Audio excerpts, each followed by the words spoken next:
ଗୋଟିଏ ବଡ଼ ଗଛ ଉପରେ ଭିନ୍ନ ରଙ୍ଗର ଚଢ଼େଇଟିଏ ତା ସ୍ୱାମୀ ସହିତ ରହିଥାଏ। ସେହି ଗଛ ମୂଳ ପାଖରେ ସୁନ୍ଦର ନଈଟିଏ ମଧ୍ୟ ବହି ଯାଉଥାଏ। ଏମିତି ଭାବରେ ଦୁଇ ଚଢ଼େଇ ମନ ଖୁସିରେ ରହୁଥିଲେ। କିଛି ଦିନ ପରେ ଚଢ଼େଇ ଅଣ୍ଡାଟିଏ ଦେଲା। ଆରେ ଦେଖ, କିଛି ଦିନ ମଧ୍ୟରେ ଆମର ଗୋଟେ ଛୋଟ ଛୁଆ ଆସିବ। ତାକୁ ଦେଖି ଆମର ଏ ଛୋଟିଆ ଘର ଖୁସିରେ ଫାଟି ପଡ଼ିବ। ନା କଣ କହୁଛ? ହଁ, ତୁମେ ଠିକ କହିଛ।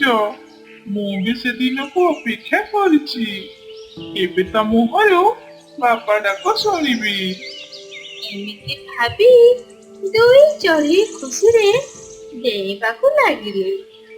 ଏମିତି ଡେଉଁ ଡେଉଁ ଅଣ୍ଡାଟି ନଦୀ ମଧ୍ୟରେ ଫସିଯାଏ। ଆରେ ମୋ ଅଣ୍ଡା ନଦୀରେ ଫସି ଯାଇଛି। ଏବେ ଆମେ କଣ କରିବା? ହେ ଭଗବାନ, ଆମକୁ ସାହା ହୁଅ। ଆମ ଅଣ୍ଡାର ଯେମିତି କିଛି କ୍ଷତି ନ ହଉ। ଏମିତି ଭାବରେ ସେମାନେ ଭଗବାନଙ୍କ ପାଖରେ ଗୁହାରି କରୁଥାନ୍ତି। ସେହି ନଦୀ ମଧ୍ୟରେ ଅନେକ କୁମ୍ଭୀର ରହିଥାନ୍ତି। ହଠାତ୍ ବଡ଼ କୁମ୍ଭୀରଟି ଦେଖିଲା ତା ପାଖରେ ଗୋଟେ ଚଢ଼େଇ ଅଣ୍ଡା ଭାସୁଛି। ଚଢ଼େଇ ଅଣ୍ଡା ପୁଣି ଏଠାରେ? ଏ ଅଣ୍ଡା କୋଉଠୁ ଆସିଲା? କିଛି ସମୟ ଦେଖିଲା ପରେ କୁମ୍ଭୀରର ନଜର ନଈ ପାଖରେ ଥିବା ଗଛ ଉପରେ ପଡ଼ିଲା।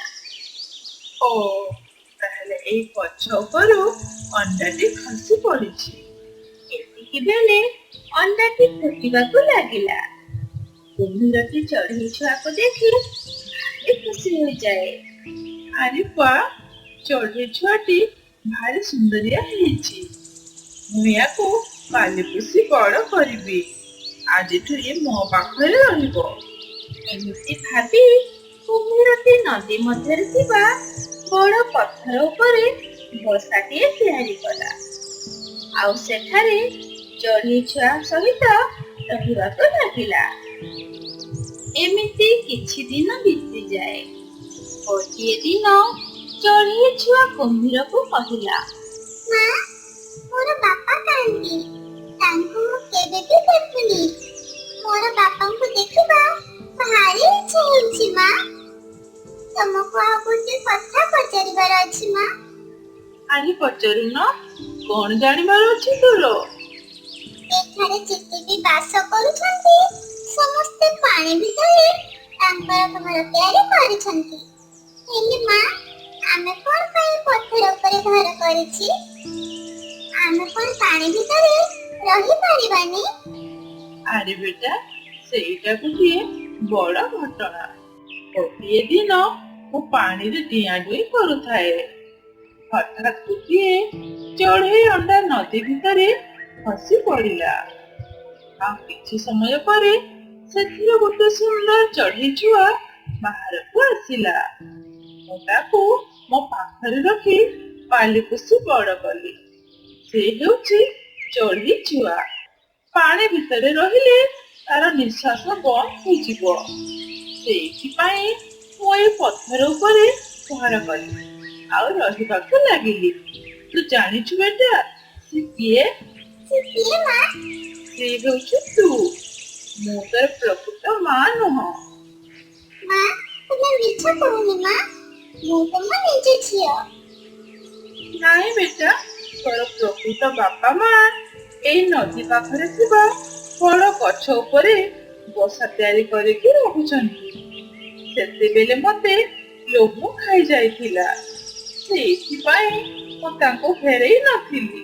ହେଲେ ଆଉ ନୁହଁ, ଆଜି ମୁଁ ତତେ ତୋ ବାପା ମାଙ୍କ ପାଖକୁ ନେଇଯିବି।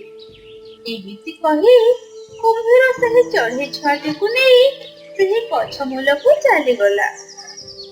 ଚଢ଼େଇ ଭାଇ, ଆସ ଦେଖିବ ଆସ, ମୁଁ କଣ ନେଇକି ଆସିଛି।